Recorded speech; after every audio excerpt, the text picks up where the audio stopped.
There you go. Hi. Perfect. So, Emily, how are you today? I'm doing fantastic. How about you? I'm doing good as well. Thank you so much. Well, thank you so much for being here. It is so cool to have someone as cool and awesome as you. So, before we start, I have to give you an epic welcome to the show. So, if you have seen some of my episodes, you know exactly what I'm about to do. If not, that's fine. Let me show you. There you go. It is epic. Cool. Right.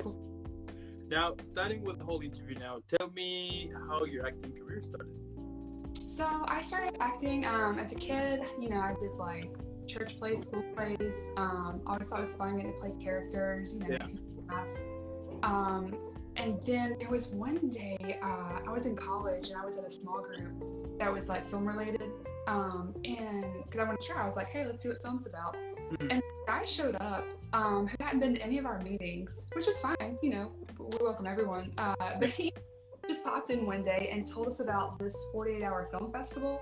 And I was like, okay, that's cool. So it's where, I'm sorry, Zena has joined us now. It's where you have like 48 hours to put together a short film. They'll give you like what the plot is or what it's about, or you have a theme, sorry. You don't find out till like Friday, and then you have to get your group together. Saturday you film, and then Sunday you have to like submit it by the end of the day. So we did that, and never saw him again. But after that, I was like, okay, so film's a lot better. You know, I just definitely feel like there's more of a connection you can make with your audience because like, on stage, you know, you're 300 people out there. You have to make very big, grand gestures and talk very loudly, like project, where I can't. I feel like I have a max volume, and that doesn't help me in the theater world. So yeah, I just feel like it's more intimate on film because like the camera's right there, like you just feel like you can connect with your audience more. That's perfect. Wow, that's super cool. And like, what were some of the challenges that you had when you recently started with your acting career? I had no idea what to do. No idea where to go. Because I was like, this is cool. How do I do more of it?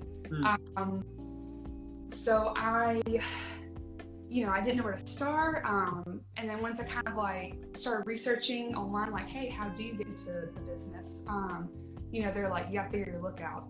I was like, what's a look? Like, right? Like, and they're like, no, like, you know, do you want to go for like the girl next door? Do you want to go for the tough girl? Do you want to go for, I don't know, like the leader of the pack? Like, what does your character look?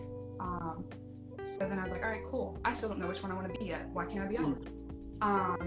And then like trying to figure out how to find representation, you know, with an agency. So I came across another actor. He had a studio where he taught classes, and he kind of wanted to take me under his wing. He was like my mentor. So that actually really got me more into like acting because he had connections. He worked on these projects. He brought me on some of these projects with him that I got to be a part of. So that is how I kind of more got into it. Those are definitely some challenges I started with. Okay. Wow. That's so nice. And in 2015, you were in When Universe Collide, Wonder Woman versus Android 18. Tell me, was that like your first TV experience? And what were some of the things that you learned about that project? That definitely was my first experience for television and for being on set. So I got to learn how sets work, like all the moving parts on there.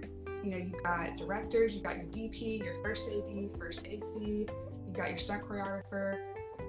So it was really cool getting to learn the different aspects of that. My first time learning fight choreography, a lot more difficult than I thought. I've never fought before. And I just thought it'd be like, oh yeah, I'll just pretend to throw a punch. And they're just like, no.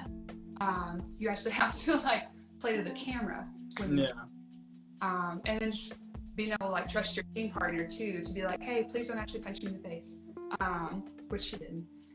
And also it was my first time like learning how to get into character. You know, I've always thought Wonder Woman was super awesome. You know, she's a great role model for a lot of, you know, girls growing up, or guys, whoever.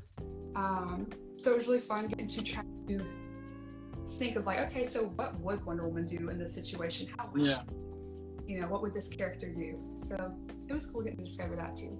That's so awesome. And then in 2016, you were in the Hutchins. Tell me about your character and about that film. So the Hutchins, that one was a TV series pilot, Okay. like a modern day family. I played Giselle, who is the oldest of three siblings. And at this point, like, she's just gone off to college to become a doctor. You know, parents are super proud of her. She kind of feels a lot of responsibility, a lot on her shoulders right now because she doesn't want to disappoint them.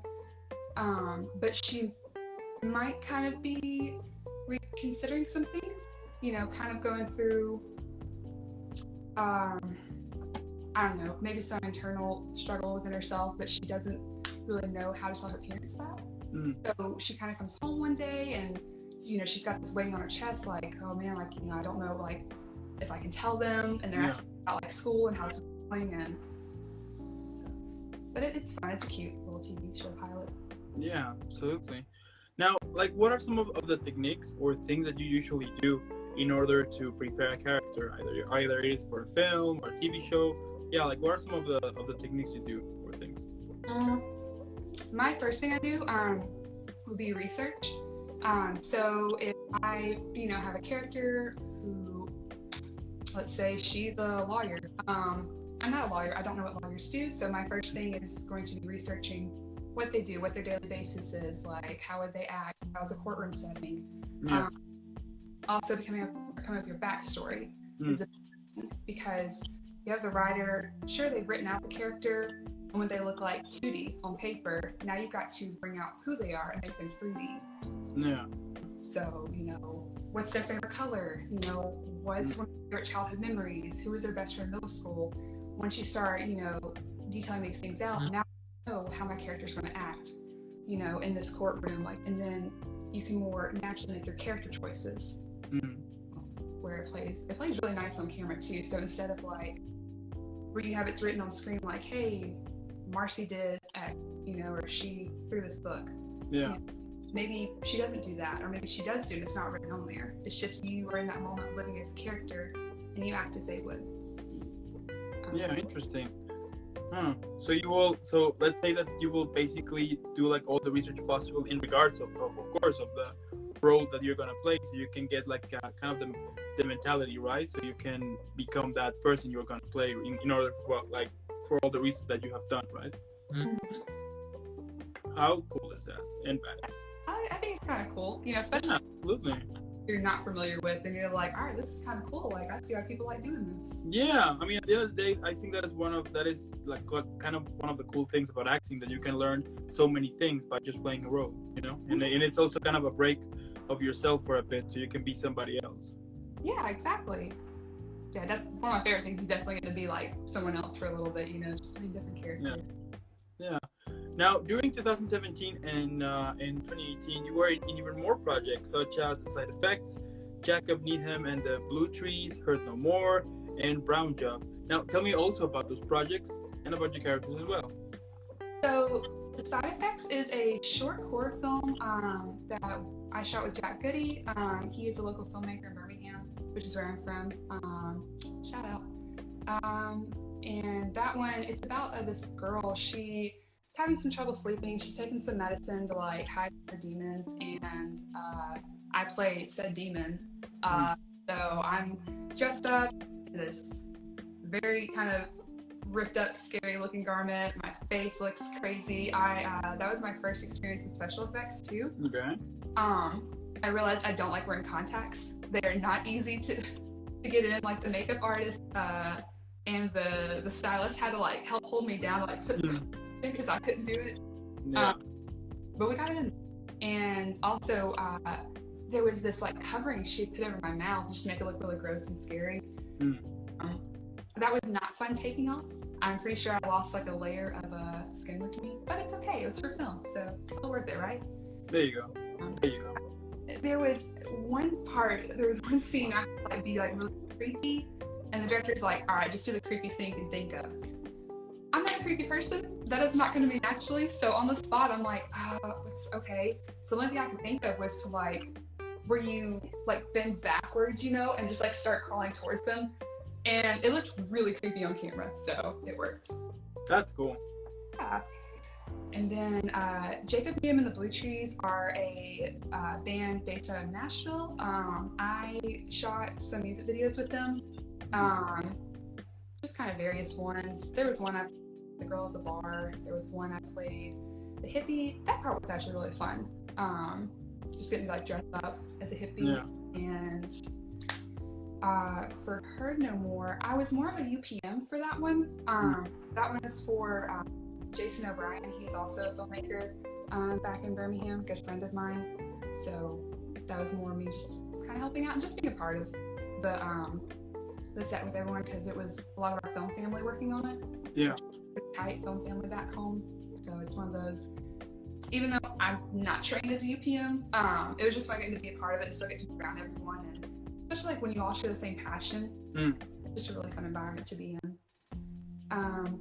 Brown Jug is a music video that Jason O'Brien also shot, but it's for Jason Bonstein. He's a musician. This one is more sad, about alcoholism and just like an addiction someone has. So I played, you've got a man and woman in this scenario. And if I'm not mistaken, I think he wrote the song for his dad, because about the brown jug. And so it's just, it shows just how it starts. You've got this couple, they're together, the woman really cares about him. She wants him to, stop this, drinking, and she's like trying to be there for them. And he just, as much as he wants to stop, he just can't. Ultimately, she just can't take anymore. He goes off on her, and she's just like, that's it, I just can't be a part of this. And she leaves. So sad. But that one, it was really emotional. That one too. Everyone was sad. There was like just that one kind of like the climax of the scene. We all got pretty emotional with. But that's wow. Yeah. Wow. Now, what would you say it's like an important aspect for storytelling? So I would say definitely bringing yourself into it. You don't want to be, you can't play yourself as a character, because then there's no variety. You're going to be the same person every time, just a different name, different scenario. But you want to bring certain aspects of yourself into it. Like when I, played Lucy, I consider myself a leader, and her character, she is a leader with her group, so that's something that I could bring myself into. I am not as skillfully trained, like warrior, like super, kind of badass woman. That's not, but it's still like I can bring part of myself into it. With Molly, I'm not a journalist, but I do have a sense of adventure, and curiosity that she has too, so that's something I can bring to myself. Another thing you want to do is just be honest, like in your storytelling. Like, let's say you're playing a character, they've trained all their life to maybe get into like the space program. That's the goal, is to say, hey, this is what I'm born to do, I'm going to do it. And they're like at the end of their test, or they take their test to like get into the program. Let's say they're holding their letter with the results. They're like, all right, this determines like the rest of my life. They open it, they don't get in. If you cannot be in tune with that character and feel that emotion, you can't fake it. That's something I definitely learned in acting. It's just, you can't fake an emotion. You can try to like scrunch your face up and make the noises. It's gonna show on camera, that it's not realistic. So you have to just, think of something yourself that you would resonate, that could help promote that emotion. Like maybe you went through something, similar to it, or maybe something else sad happened, but you gotta like pull that into that moment so that it can show on camera. Sure. Yeah, I agree on that. And like, what would you say it's important also, but for young actors to know when they recently started? Training, definitely. Like get in as many classes as you can. That's the number one thing that I would say is going to help, because you're going to learn more about it. You're going to learn like your scene studies. You're going to learn, method acting. You're going to learn how to become a character choices you make, improv. You're going to make connections. Yeah. And it's great to be around like fellow actors. Whether they're beginners or seasoned. It's just everyone's got advice. It's really helpful. It's feel positive and like nice to be in a supportive setting like that. Cool. Now, like from all of the characters that you have played at the moment, like what are some of your favorite ones, and which ones could describe, let's say, like parts of yourself, like from your personality and stuff like that? We recently wrapped Survivor Girl, so I'm still kind of like feeling ties to Lucy. She's one of my favorites. That was a feature film with Daniel Bamberg that we shot, and that one had a lot of our film family, so it was very fun on set. But Lucy, she's so cool. I wish I could be more like her. But she, that's what I was saying, where for sure, like, you know, she is a leader on that role, like a leadership role. Critical thinker, which I can relate to as well. You know, if I'm kind of put in that moment, I'm like, okay, decision making time, like I've gotta, you know, come up with. Yeah. I also resonate with her on like feeling lost a little bit and unsure sometimes. Though I know she does, but she's able to like kind of pull herself out of it a little more quickly. And it was really cool, like getting to learn like choreography. Yeah, of course. In archery, I had never shot a bow and arrow before, and it wasn't asked of me that I had to learn. But that's just something like I feel like I wouldn't do my character justice. Mm-hmm. You know, they're like, okay, we're just gonna have you like shoot a bow and arrow, and if I'm up there like I don't know what I'm doing, I just kind of like hold it. Mm. Lucy's gonna know how to hold that bow and arrow. You give it to her, she's gonna pull back. So that was really fun. Molly was another fun character I really enjoyed from Dash McCabe. That one I got to, that's Brian, that was his film. But that one takes place like back in the 50s. She has a terrible New York accent, which I feel like kind of adds to the humor. But she's such a like happy-go-lucky, like bright-eyed, bushy-tailed, you know, she's on her case. She's so excited to do this. It's a really big case, which you wouldn't expect the first day, but she's like, no, I gotta be on set for this one. Mm. So that's the one that like definitely like her sense of adventure and curiosity like really ties into, because that's me. Like I was always wandering off my own. Made my mom so mad when she couldn't find me, but I couldn't help it. I just want to know, I want to see what's out there. Yeah. Heidi from Time Gone, she was fun to play too.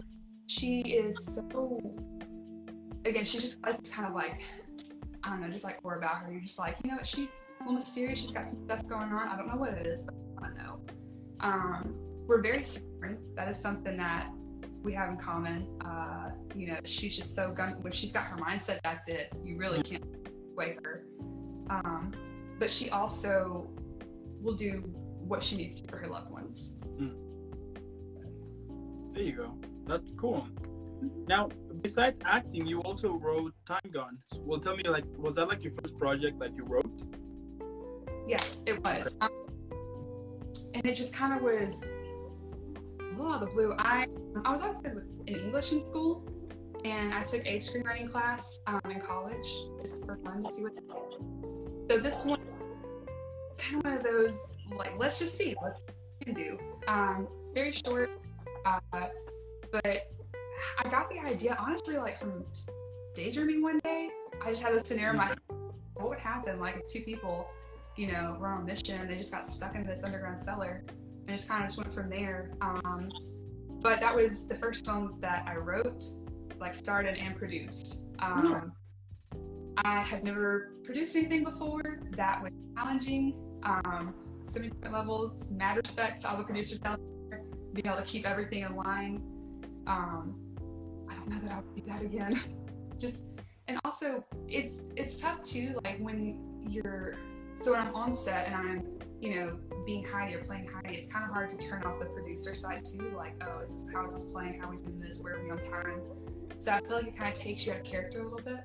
Yeah. So that's only my thing is I kind of wish I could have done that a little bit, but it was still a fun experience. I was so thankful to help me with, you know, we had there who was a fantastic DP, you know, Tobias directed that.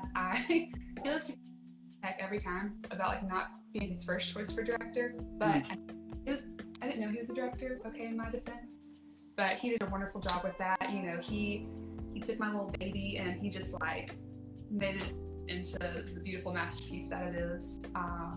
You had Kyle on there. Jason O'Brien helped with that too. So really good. Yeah. How cool. Now, what would you say it's important for people who recently started writing?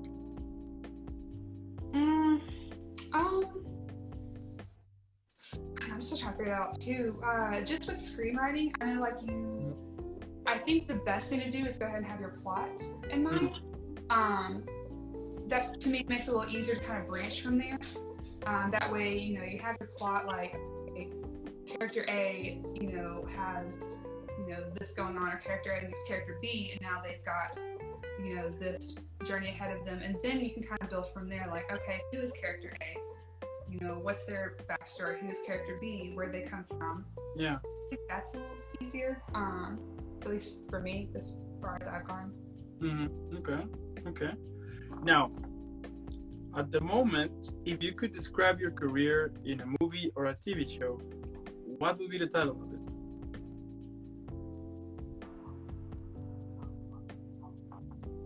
I don't know. I'm stumped on that one. I don't know. I can't think of one.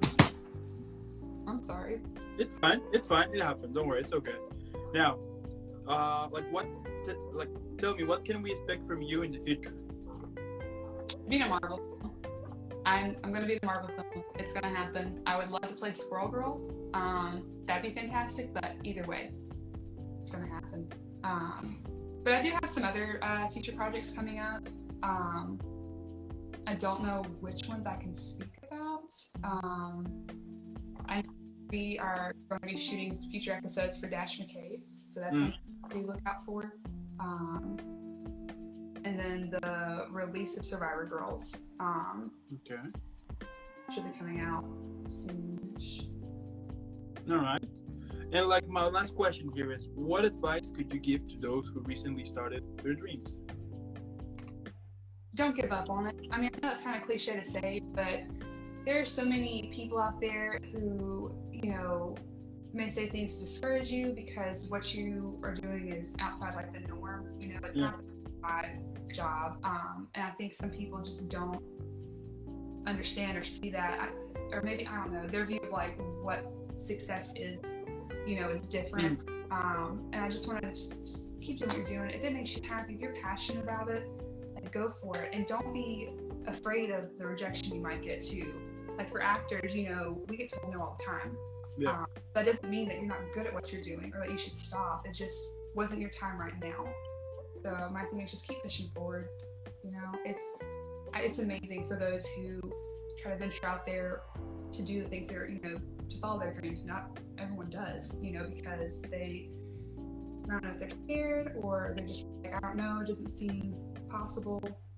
I just say keep going for it. Yeah, totally. I do agree with that. Yeah, I think that also that no matter what you do, don't try to please somebody else, because I think at the end of the day, if you do something in order to please somebody else, or if you're going to change what you do in order to please somebody else, it's not going to be you, it's going to be something else. And then at the end, it's not going to be just real. And at some point, you're going to hate it. So yeah, that's the thing they say, do what you love and then never work a day in your life. I feel that every time I'm on set, it never feels like work to me. I'm just having fun. So. Yeah, totally on that. Wow, that is epic and badass too. I mean, Emily, at the end of the day, what can I say? I mean, you are super talented, so passionate about what you do. That is super inspiring here, and I think those who are watching this now or watching this later on YouTube or listening to this on the podcast can totally agree that we need more people like that is passionate about what they do, and the fact that they can express it. At the end of the day, that is very inspiring. So because of that, I need to give you a quick super shout out here. So yeah, you deserve that.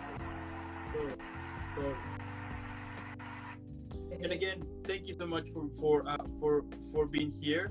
Also, thanks so much for those who tuned in. If you're watching this later on the YouTube or listening to this later on the podcast, what I normally do is, what I recommend is for you to put pause, leave a like, subscribe real quick, and then hydrate. And then go follow Emmaleigh on all of her social media. Leave million likes here and there. Support our content. Spread the word. Make sure that Emmaleigh reach super high here. And I don't know, one day we will see her in this big movie franchise. If we're talking about Marvel, DC. I can't wait for that. So, and yeah, in the meantime, keep having an amazing rest of the day and keep being a badass because you are. Thank you so much for having me on your show. I really appreciate that. Cool. Thank you. I mean, at the end of the day, as I said before, I mean, it is because of you guys, all of this talented group of people that I've interviewed, you included, that makes this happening. And for that, I'm totally grateful and totally humble for the experience to have to meet you and to meet so many other talented and amazing people who inspire and also motivate. Because I think that is one of the things that we need these days right now. You know, people who can motivate us by somehow. It could be like with a movie, song, whatever. And the fact that you guys go through so many things in order to reach what you love, that is inspiring. So. Absolutely. Definitely. Just, I don't know. I just keep doing what you're doing. For everyone out there, you know, I just don't ever get discouraged. Don't let anyone else discourage you or tell you what you should do. Like, you know, you have a dream to just follow your dreams. That's for sure. There you go. Yeah, reach what you want. I mean, at the end, it's not gonna be easy, of course, but if it is what you love, you're gonna be able eventually to find a way to continue pursuing it, you know, because I do think that it gets super discouraged whenever you're starting something and you just don't have results like that fast. And I think that is also because we are kind of get used to get results like fast, you know, that if we want something, boom, the next day is there. So the fact that that it's a process going, you know, and for some people that process is shorter and for others is longer, but yeah. No, absolutely. It's definitely, it's a journey. You know, it's not a race. It's not to get there first. It's just a journey, you know, and you've got some bumps and bruises along the way. That doesn't mean that you're not doing the right thing or what you should do. Totally. But yeah, let's make sure that we continue reaching what we want, and also those who are watching, make sure that you're following Emmaleigh and support her and share all her content. And Emmaleigh, again, thank you so much for being here. I can wait to see more of your awesome content in the future. In the meantime, keep having an amazing rest of the day, an amazing upcoming weekend, an amazing week. I mean, amazing stuff just for you. And yeah. I appreciate that, man. Have a good one, okay? All right, thank you. Bye.